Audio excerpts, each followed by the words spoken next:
What's up? With absurd drama and theater, what exactly are the ramifications from some of the late night heroics? This is the College Game Day Podcast for Monday, September 30th. Rece Davis, Pete Thamel, Ryan McGee.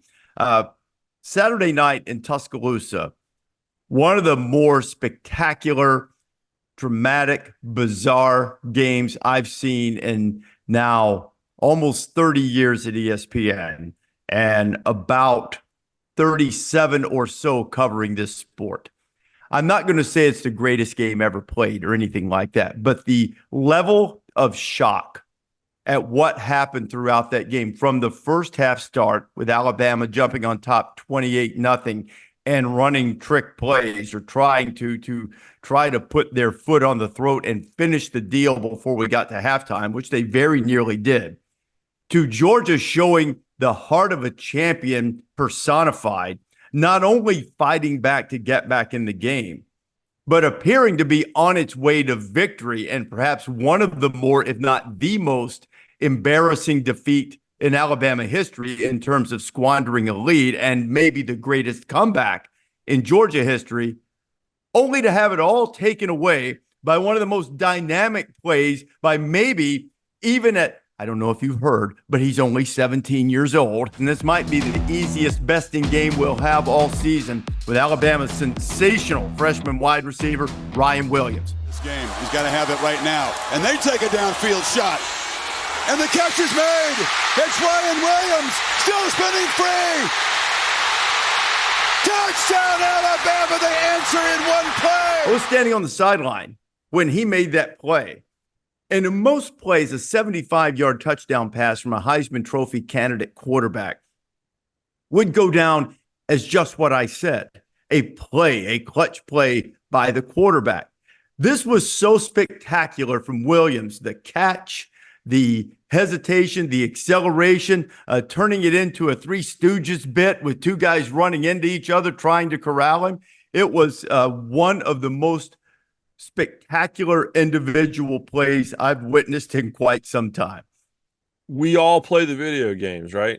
And there's the moves that you make, and we joke about video game moves. That's the greatest video game move I've ever seen, because he literally stopped.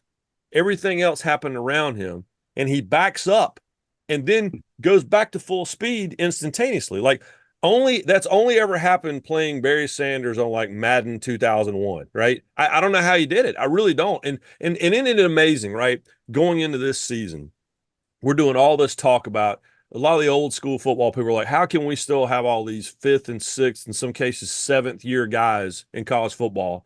And man, this 12-team playoff, it's going to dampen the intensity of these top 10 matchups during the season, because really, what are they playing for? They'll all be in the playoff. And it was the most intense game that we'll ever see. Nothing's ever going to top it. And a 17-year-old captured the fancy of America. It just was, everything about the night was bonkers. And at halftime, a lot of us quit watching. Like, yeah, and I'm now everybody's texting each other. You better turn it back on. You better turn it back on. You better turn it back on. Hey, you know what the best Pete, you know what the best piece of advice I did not follow on Saturday night? What was that? I got in my ear at halftime a suggestion that, do we ask Nick Saban about how long you play your starters? I passed on that one. Some of that was experience, having seen Nick over the years, a very NFL type mindset. The starters play until the game is actually over. But I was like, yeah, we'll pass on that one. And it's probably a good idea that Kalen DeBoer did too, as it turned out with that Georgia comeback. I wish somebody had gotten in my ear and said, don't leave the game at halftime to go to Birmingham because you have a 6 a.m. flight tomorrow. You should stay because it's going to be one of the greatest games in the history of college football, which I took in from the hotel bar in Birmingham, YouTube TV on the way back. And I'll admit, like, I didn't watch much of the third quarter. There were other games on, right? Right. Flipping around a little bit, checking out different things. Hey, how's Ashton Genty looking at, up on the blue turf? And then all of a sudden I was like, oh. And then all of a sudden I didn't even check in. I just walked in and sat down at the bar. Plenty of other of our colleagues, Rece, were gathered there, as you can as you can imagine. So pretty rare that I managed to leave two games that in back-to-back weeks early that ended up with climactic intense endings. The other one, not quite on the same scale, but I went to Boston College, Michigan State, and at the urging of my bride, in a driving rainstorm, left with 8 minutes to go, and we missed the red bandana cap. So I'm really on a roll. So if you see me at a stadium in the next couple of weeks, direct me to the exit and enjoy your epic ending.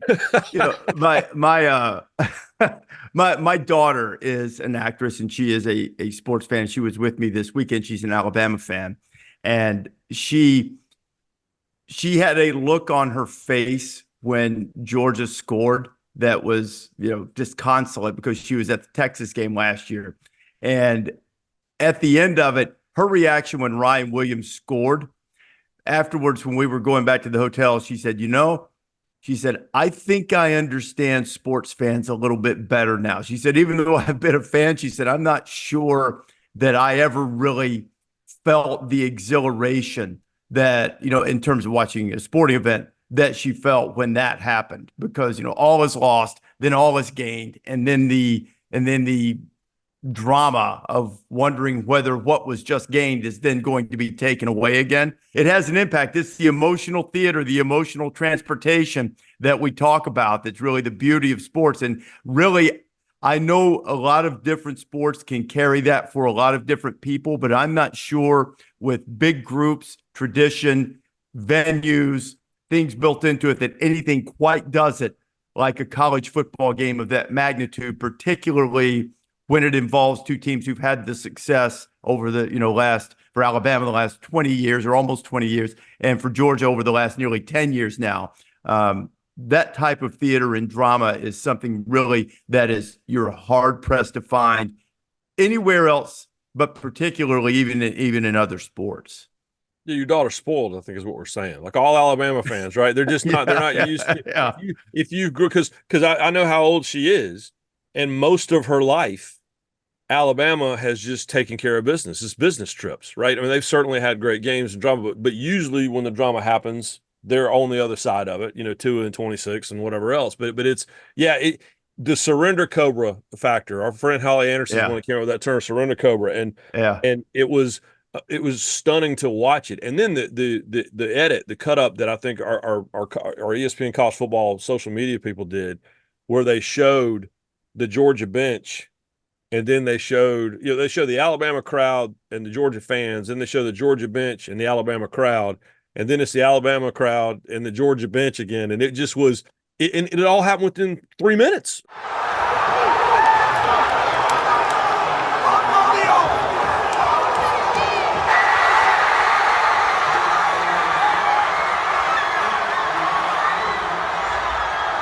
That part of it was, you can't make it up. And again, I go back to all these conversations. I remember all the pregame radio stuff that we all do, the preseason radio stuff we all do. And even this week, I was down at Georgia all day Wednesday and doing all these different shows for ESPN. And a lot of times the question was, well, both these teams are going to get in the playoff. So what are they really playing for? Or what's the intensity level? And it just was, I was on the other side of the state at Auburn. And by the way, interesting sociology experiment, having to sit on a set in front of several thousand Auburn fans and spend the whole show talking about their two favorite teams, Alabama and Georgia. That was great. Yeah, a lot of enjoyed that. But you could just feel it. Throughout the whole state, and even in Georgia where we all flew into. And so there was no lack of intensity. And I think that part of it that is, now everybody's kind of hoping that maybe we'll see this game again down the road, as opposed to years past where, all right, we've seen it, we don't want to see it again. Hey, Pete, let's look at it from a purely football standpoint. Sure. And a couple of things that stuck with me. Alabama outcoached, outplayed, out everything Georgia in the first half, and Carson Beck didn't play his best by any stretch of the imagination. I know he still had the late interception too, but in the second half, I really thought that Carson Beck acquitted himself well and made some of these things that Georgia that we have wondered about with Georgia. Do they have enough playmakers? And that still might be a worthy question, but Carson Beck helped them find some for sure, and guys who made plays. But what Georgia can take from this, now it does put them in a difficult position relative to the rest of their schedule. They still go to Texas. They still go to Ole Miss. They still have Tennessee, which is going to be a handful no matter where you play them. So to Ryan's point, it would seem more likely than not that they still find their way into the playoff, and they still may win the SEC. They may not lose again. They're really good. But now there is some more urgency. There is less of a margin for error. And at least maybe there might have been, even in defeat, some questions answered, at least in terms of can they find firepower in a short period of time. I felt like I talked to half dozen scouts, 3 or 4 coaches who played each team, going into this game.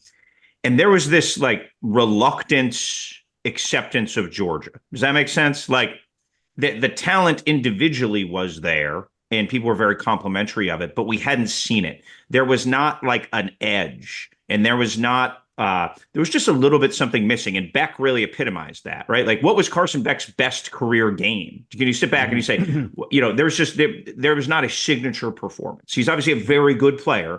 And when you're picking between the 5 best quarterbacks in the country, it's, zits on the Mona Lisa and everything. But we had just never had that Quinn Ewers in Tuscaloosa performance, right? Where, Baker Mayfield at Ohio State, when he literally plants the flag in the ground, where you say that's where that guy came out.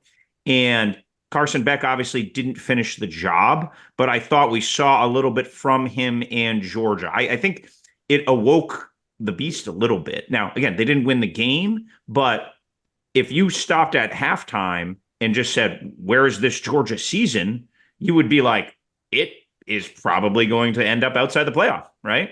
Like, they were not physical up front. They didn't have an edge. They didn't have good energy. Michael Williams is their best/second best defensive player, depending on how you feel about Starks. He didn't give them anything. He went with the ankle injury. I don't know if he actually accumulated a statistic, but he was not a factor in the game and didn't play a ton in the second half, which is a huge, huge thing, because the power of Georgia, according to those who played them, is heavyweight, body blow, body blow, body blow, body blow, and then you submit. And if you don't have some of those big bodies, which they hadn't had, they hadn't had Brinson and Hall at times this season, you're not going to be as effective. So in some ways, I think we saw a glimpse of what Georgia could become, which is a good thing, but it took an awful, awful thing, like a completely mowed over first half to get them there. I will say this for Beck. I was on the sideline, so I didn't see the player number. They didn't show the replay, but I thought he threw a perfect shot play early in the game. The kind of play that would flip the field and gain confidence, and it went right through the receiver's hand. It was Arian Smith. It was Arian Smith. Okay. He made some big plays, but when we did game day Saturday morning, Pete, he was the guy I identified as their X factor, because he had a history not of accumulating a lot of catches, but 50-yarder against Alabama last year, 50-yarder against Tennessee in 22, 76-yarder against Ohio State in the playoff that year. And he very nearly had that. And you're 100% right. I mean, if my memory serves, I'm almost positive, 99% sure it was him. It was. Had his hands on it, he just didn't catch it. He just didn't catch it, Fifth year guy. Yep. In Georgia's offense, if you're not down by 28, you probably take 2 shots a half. Is that a fair? Like, that's just the way they play football. And so I just kind of like my knees buckled for him. I was like, ooh, that might have been like that gets you in a groove, that puts them on their heels. It tamps the crowd. It quells momentum. So, there were some positive signs for Beck and Georgia in the second half. But I do think, I'd be curious what you guys think of Georgia going forward here. Like, I think we all picked Georgia to go to the playoff, before the season. I happened to pick Texas to win the SEC, but it was not with like stand on the table conviction. It was those two. I do think there's a path where they don't make the playoff right now. Like, I don't think that's like that's some crazy statement at this point, which would have been a little bit, that I didn't see a lot of playoff picks without Georgia there, before the season. My concern was the schedule. I think I might even said it to you guys going into the season and to me, it wasn't even so much Alabama, Texas, Tennessee. It was the fact that now they have Auburn this weekend. And I understand how Auburn has their issues. Auburn should have won that game a year ago. And this is still the Deep South College rivalry. And Kentucky, I had that Kentucky game circled even after they lost South Carolina. Kentucky's really good, as Ole Miss just learned. And the placement of these other games within the Georgia schedule, I was like, I remember I said it preseason, and they really loved me down in Georgia for it. But I said they could lose at least 2 games just because of the schedule and still be a really good team. But in the building on Wednesday, like I say, I was there all day. I wasn't given a lot of access. I did talk to Kirby Smart, but that was it was very uneasy. And I said that very openly all day long. It just felt tense, like it just wasn't. And then Marty Smith was at Alabama, and it was the flip side of that, which is he was talking about, listen, Kalen DeBoer practice is super intense. I think people don't believe that because Kalen DeBoer can be very easygoing. He certainly wasn't in the game, by the way. but it was but the contrast between Alabama practicing loose, and then when I was in the building in Georgia, it was like it was like there was a lack of oxygen. And they played like that in the first half. They did. And then when they got going in the second half, it looked like, okay, there's the team. And I would be curious to go back this week as they get ready for Auburn and see what the building feels like. Because I think, yes, they're heartbroken. Yes, they lost to Alabama again, all those things. But I think, to Rece, your point, I think there's no such thing as a good loss. No, but you not can for walk. them. But you can walk away from a loss though feeling better, certainly than you would have, like Pete said. If they had left the building when Pete did, then they would feel a lot less. Feel good about it. I said Saturday that for Kalen DeBoer, they had given him the job, they had given him the contract, he had earned the trust of the team, but for the greater college football world, he became the Alabama coach Saturday night because you needed that stage, and however it went one way or the other. And to your point about the looseness, I was at practice Thursday, and it seemed very much like the Washington practice before Oregon that I experienced in terms of demeanor. Kalen DeBoer is in charge, and he does it his way, which is, different from the way Nick did it. It's different from the way Kirby did it. And that's the way outstanding coaches should approach it. And while Ryan Williams made the spectacular play and Milroe threw the pass, let's not underestimate the approach, the bravado with which DeBoer coaches offense to come back and not say, okay, look, we just need to drive it down the field. We just need to, let's get a first down, get our feet under us again. No, it's shot play to the star freshman. It's shot play. It's like, no, we're going right back at this. Now, you may quibble, maybe it's execution, maybe it was aggression, whatever, that they, weren't able to, is a better way to put it, weren't able to salt away that 30-7 lead. But I think that you probably saw a little bit of that, the official arrival of the way he's going to approach it, because it's the way he's always approached it, that there's going to be aggression, even in moments you wouldn't expect. The attempt to run the trick play, late in the first half up, 28-0 or 28-7, whatever it was. And, those types of plays maybe, are just part of how he does it. I've mentioned, dozens of times on this podcast and elsewhere, the option with the reverse as part of the option that he ran at Washington against Washington State in a tie game from his own 29-yard line last year. There's a confidence and an aggression that can permeate the rest of the team. They're not a finished product. There are going to be plenty of scares down the road for them. But what they have is they have electric guys who can erase problems. Williams is obvious.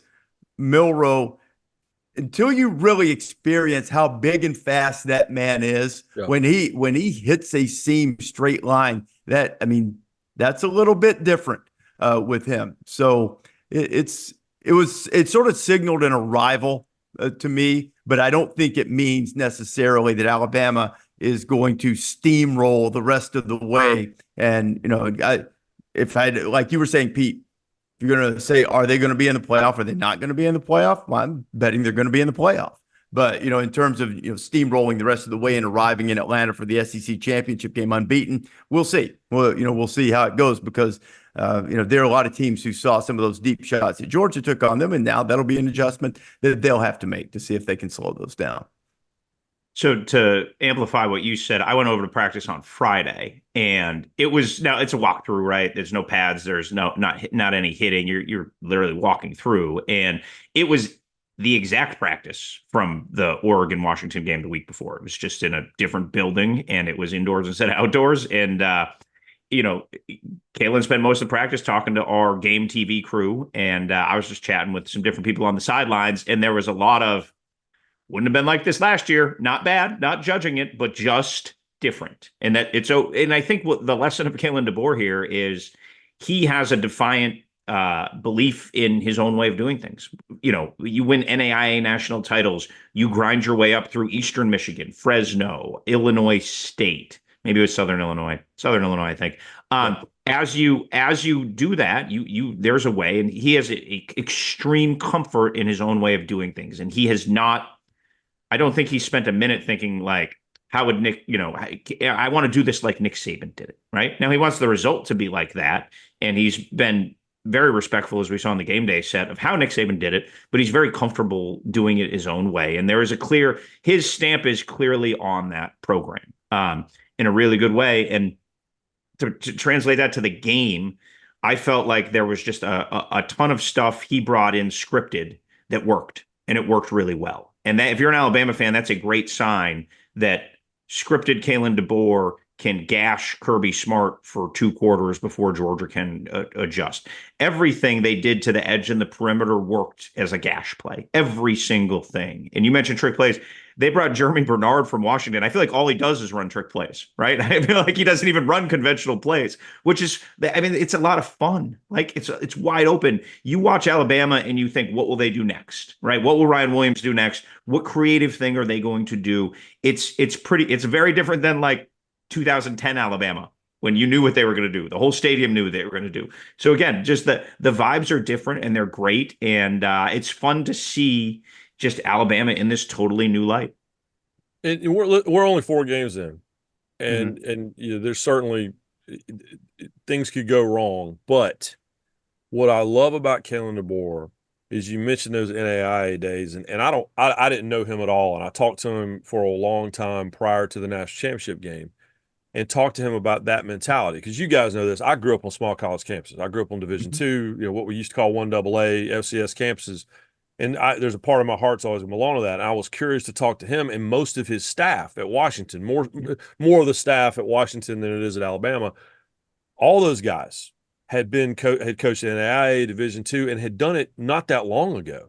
And I talked to them about it, and they all told the story about, driving the bus to playoff games. And one coach is driving the bus, and now it's time to eat. And you pull over, and literally coaches are making sandwiches on picnic tables at rest stops. And for some of those guys, that was happening 5 years ago. And for Kalen DeBoer, it was a decade and a half ago. And now he's a coach at Alabama. And so that's why it felt like the right choice to replace the greatest of all time. Because, sometimes you need to zig after you've been zagging for 15 years. Now you kids out there can Google Jerry Faust and realize that sometimes that's not a great idea. But that's not what this is. But there's a mentality to those practices, and it's different. It's not right or wrong. It's just what works for you. And so there's a confidence that has to come with being the guy that replaces the guy. And that's what I'm so impressed with him, because he seems unaffected. You guys are, Rece, you're playing the game on Nick Saban Field, and there's a statue of Nick Saban as you're walking into the lobby at work every day, and there's a statue of Nick Saban outside the stadium, and Nick Saban's on the sideline doing TV, and he's got an office in the building, and he still has a house in town. You have to be the right person to handle that. And, if you're an Alabama fan, knock on wood, he seems to be the right guy. It didn't seem to affect him very much. I don't think it did. And I also think that Nick deserves a ton of credit for that. A ton. Because he has been available as needed. But he has made a really conscious effort that when he stepped away, he stepped away.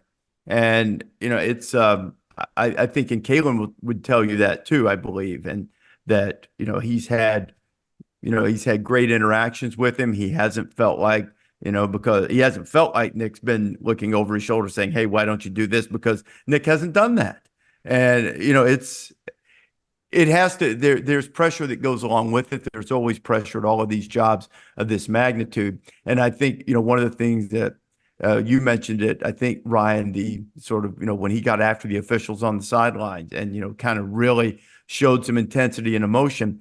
Last year, when we were at the Oregon-Washington regular season game, Pete, you might have been with me, went up in the press box at halftime, and I ran into some guys and met some guys who had played for Kalen at Sioux Falls and spent, a good bit of time talking to them and asked them, what makes him mad, what gets him going.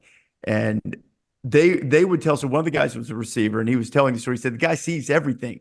He said, if you miss a line with the wrong foot forward, or you miss a line, if you're a step closer than you should be, he'll be across the field. And he said, it's not like, hey, would you mind moving another step? He said, he will get after you because his attention to detail and his vision and all those things he has, like all of the great coaches have. Demeanor may be a little bit different, but the intensity and the way he delivers that to players when he feels like it's important and appropriate is probably largely similar to just about every coach who has succeeded at a high level. There were a lot of other intense games and great finishes, and some that changed the way you looked at things. What did Pete? What'd you make of Ole Miss? I know it, Ryan. I wasn't on the bandwagon with Kentucky. I mean, I thought they were pretty much like Kentucky we've seen the last several years. They're good. You don't play well, they can give you problems. If any little thing goes wrong, it winds up 31-6 South Carolina. That's kind of what I thought. And I will fully confess, I understand Ole Miss hadn't played anybody. I thought Ole Miss would win by a couple of touchdowns. And Kentucky won the game. Wimsett keeps it, following Sumo Karnbay, and the ball comes out into the end zone, and it's recovered for a touchdown by Josh Caddis. Some good fortune here, right place, right time, after Wimsett was stripped of the ball by Trey Washington. So what did you make of that? Mark Stoops turned into Lane Kiffin right before our eyes. It was 4th and forever. They're on the doorstep of their own end zone, right? They're on the minus 20-ish, 15-ish, something like that. And give Mark Stoops credit, like the analytics tell you probably to punt. They had 2 timeouts, I believe, and Mark Stoops basically said, "We ain't getting the ball back. We're going." Mm-hmm. And they went, and boy did they go. And so like it's calls like that where that's how you win a game on the road against an opponent like that. Ole Miss was frustrating to watch, right? It just felt like the whole day there was something missing. And Lane went for like a gobsmack 4th and 7. No.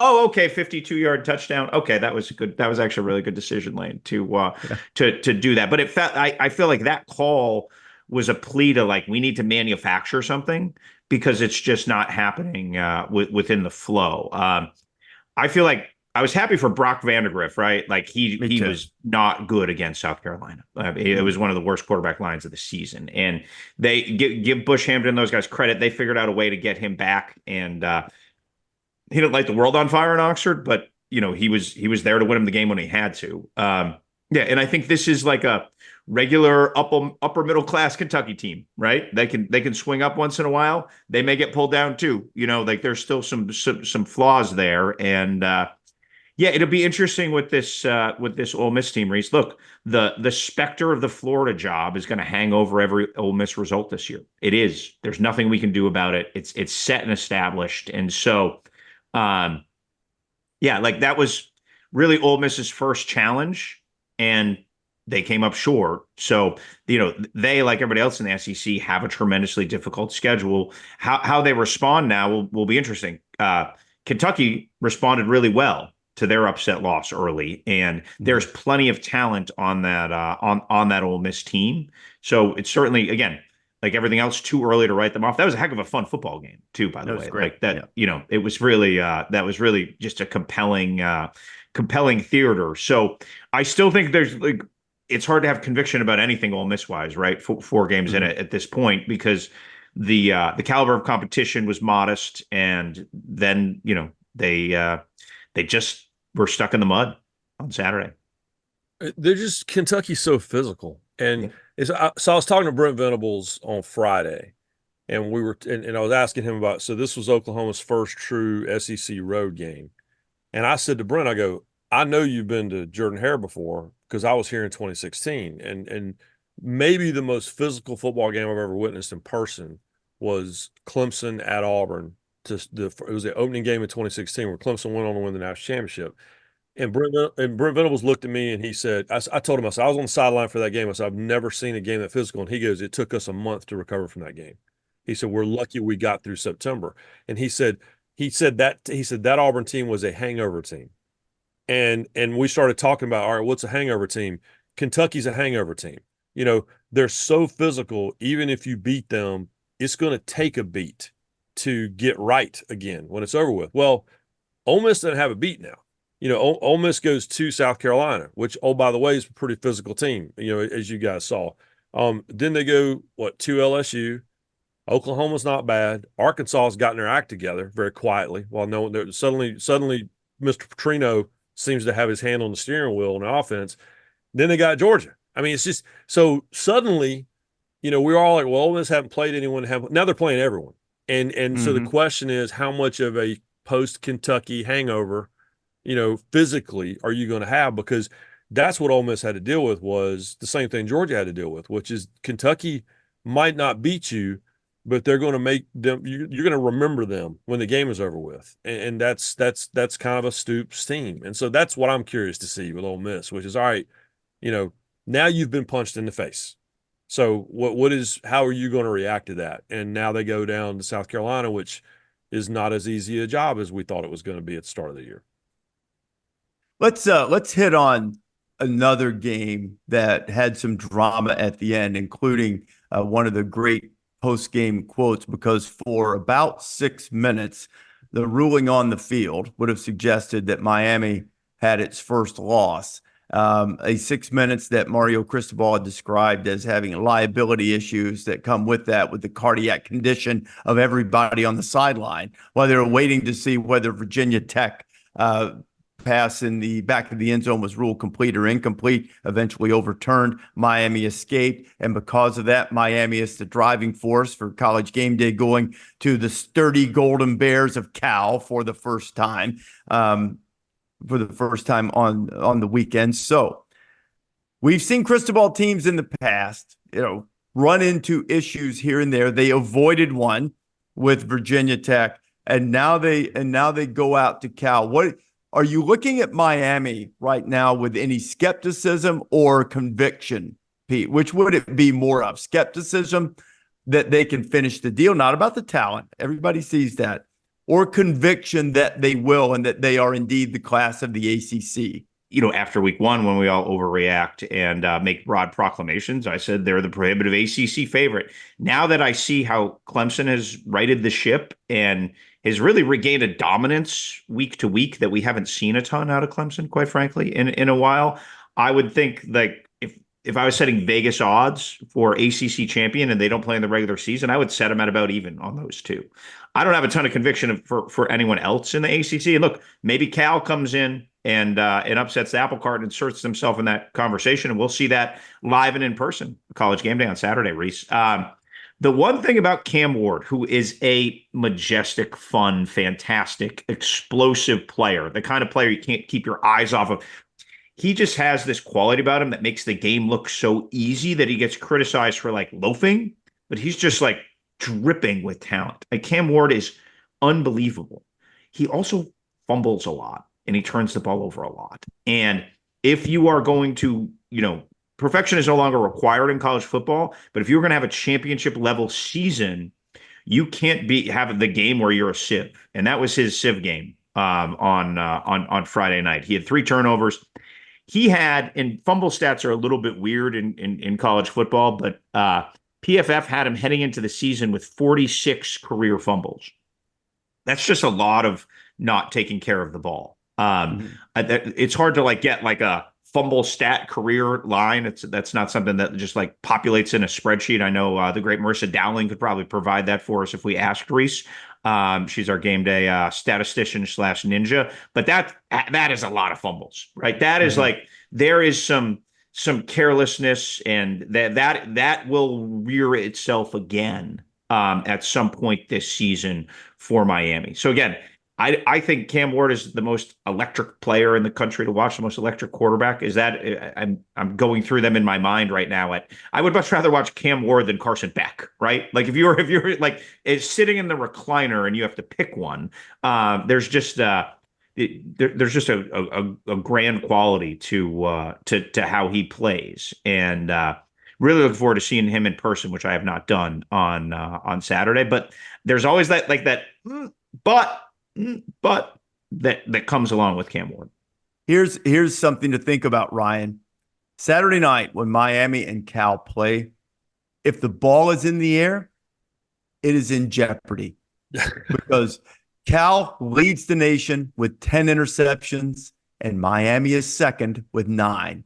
And Cam Ward in his career at Wazoo has thrown 2 interceptions against Justin Wilcox's defense, both. I should have looked up the fumbles, Pete. It's a good call. 2 interceptions against Cal, both of them going into the end zone. So, there is at least some familiarity with his style of play from Cal, given that they have seen him in when he was at Washington State. And the other little thing that, Pete, I'm sure you know because of the way you follow recruiting as closely, the sturdy Golden Bears quarterback, Fernando Mendoza, a product of Miami, Florida, Columbus High School, getting to play the hometown team, was committed to Yale, Ryan. And he decided to go to Cal instead, just as you spurned Yale, Harvard, Princeton, to go to Tennessee back in the day. He looked at the Yale Bowl and he went, "This is great, but what I really would like is a stadium that has a fault line that runs straight through one end zone." So I'm going to go out to Cali. So I saw Cam Ward week 1. We were at Florida for that Miami game, and he looked so good. But Miami was really good at turning the ball over before Cam Ward got there. They were awful last year. I mean, they were bottom third of the nation in turnovers a year ago. So that was the question going in, was about that. And by the way, you guys know this, I don't criticize officials because I'm begat from one. Well, you should. But sorry, go ahead. But I do have a very active text chain every Saturday with a very large group of retired officials who worked every big game that you can remember from the last 25 years. And I have yet to hear from one that said they should have overturned that call. And a lot of these guys came from the ACC. So, indisputable video evidence to overturn the call on the field. That's the purpose of replay. And I've watched every angle there was. And I give, I'm not one to rip officials. I'm certainly not one to rip, headquarters. But the reality is, what that does for Miami is, you guys know this, every championship season, with apologies to my friend Clint Sterner, every championship season has a game like that and a moment like that, 5th down, whatever, where you're like, you know what, we got away with one. Thank you, touchdown, Jesus. We're just going to move on and hope nobody talks about that anymore. And sometimes when you have games, yeah, exactly. No, that's it. So when you have games like this, sometimes at the end of the year, the sum of the parts is you're in a position to win a championship because of it. And it kind of feels like maybe Miami, got their mulligan this week, because I'm still not super pleased with the outcome of that day. And I have no dog in this fight. I just didn't think it was the right call to overturn it. So, but you take that if you're Miami and you move on. If you're Virginia Tech, it's just it's Kirby Smart versus Alabama. You just go, well, it's the way of the world right now. Keep moving on. There was, and this is said tongue in cheek. This is not being accusatory toward anyone. It had every bit of the feel of, oh no, the man can't let this happen. Miami's the one standing. I mean, Duke's still undefeated too, but Miami is and Pitt too. But Miami, they're the ones sitting up there at the top. Couple of points that I think I love the point that you make about every team has this, because we've seen that time and time again. And you mentioned Clint Sterner. I put him in the weekly planner that I send out to our game day staff because Tennessee and Arkansas are playing too. That's the moment. You get multiple Clint Sterner references on only this podcast. Yeah, for those who don't know, 1998, Tennessee wins a national championship, and people forget Arkansas was kind of in the mix too. They had a really good team. This wasn't like some massive upset brewing, and Arkansas was on the verge of being able to run out the clock and win the football game. And the late great Brandon Burlsworth had been wrecking people on the Tennessee defensive line all day. But this one time he got pushed back just a little bit, stepped on Sterner's foot, and Sterner stumbles away from center. And somehow, inexplicably, rather than just falling down or even fumbling the ball in the normal fashion, he put the ball on the ground as he was stumbling as if to steady himself and somehow just left it there. Somehow just left it on the ground. Tennessee recovered, went on to score, and win the national championship. But I want to make this point too about the officiating. Ryan, you're involved with officials more than anyone else, and I told Pete on the way into game day Saturday morning that I didn't see enough video evidence to overturn the call. I agree with that 100%, but I thought the end result was closer to right than the other one, and because it did look like, as I watched it, maybe the ball moved and maybe it had been touched. It was really touched with a Miami player out of bounds, which would, if it's touched while not in firm possession, it plays over, and all of that. But the thing that bothers me is exactly what you said. Replay has slowly inched and crept its way from correcting egregious and obvious errors with the ubiquitous phrase indisputable video evidence into we're trying to get every little call just right and we're going to manipulate the calls. I don't think that's where we want to be. I think it makes officials hesitant. My dad told me this, and for folks that don't know, I talk about him all the time. My dad was a college football official for 40 years, worked national championship games, Rose Bowls, whatever else. And my dad said this when replay first started creeping into the game in the 90s. He said the challenge isn't now. The challenge is going to be 20, 25 years from now when we've created generations of officials who know it's there and, are reluctant to make the call because they know either A, the safety net is there, let's let them do it, or it's going to be overturned anyway. And so it's just, you're exactly right. It feels very, what we all say about AI, right? We don't want it to take over. It's supposed to help. It's not supposed to make the decisions. And so that's the concern there, but yeah, but I can just tell you the gray hairs that have drawers full of bowl watches, they did not agree with it. There's a play or two every season that when it happens, you're like, this is going to explode now. And we're going to be talking about it like 2 months from now. And that was that play because it's going to be difficult to view Miami through the prism of that play not happening, right? Like that's just, it is going to ripple over and over again. So when I saw first of all, when I saw this happen, I said, well, there's no way they can overturn it. It didn't hit the ground, right? And when they did overturn it, I immediately went to my text to the ACC and said, we're going to need an explanation for that because we're going to be talking about that on College Game Day tomorrow. Like, let's not that statement will be parsed and reparsed and rebrought up again. And yeah, when I saw those arms go up, I said, well, there's no way they can overturn that. See, when you saw all the replay angles, I was like, there's just no way they can overturn that. Like there's nothing indisputable about it. Yeah. And to the officials' credit on the field, there was a beat. And people, it's a slow flag or something. No. What you're doing is you're letting your eyes digest, or your mind digest what your eyes have just seen. And while all the celebration is going on, the lights are blinking on and off, the officials gather. I was with Marty Smith, unabashed Virginia Tech fan, and I told him, I said, wait. I said, they're talking, just wait. And so they had a discussion back there on the back line, and then they made their call. But it was it was a tough thing to watch. And by the way, Marty woke up everyone on the hallway because he used a lot of you think Kalen DeBoer looked intense. Marty in his hotel room in Auburn, in a game that no one in Auburn cared about, he woke up the entire hallway that night around 11 o'clock. I'll tell you someone else who might have awakened people, and I know everyone's already paying attention to Colorado, but if you're looking at Colorado purely as a novelty act, as we relieve you, and as we leave you, Colorado is part of that wide, not deep in the Big 12. And it's not because of Shedeur Sanders, who is brilliant, or Travis Hunter, who in my judgment is the best player in college football, because no one is doing on both sides of the ball what he's doing. They stopped UCF from running. Now, are they a defensive juggernaut? No. But they now at least put up some resistance to you on defense. And as we talked about with Alabama and Georgia's search for it, Colorado's got guys who are race problems.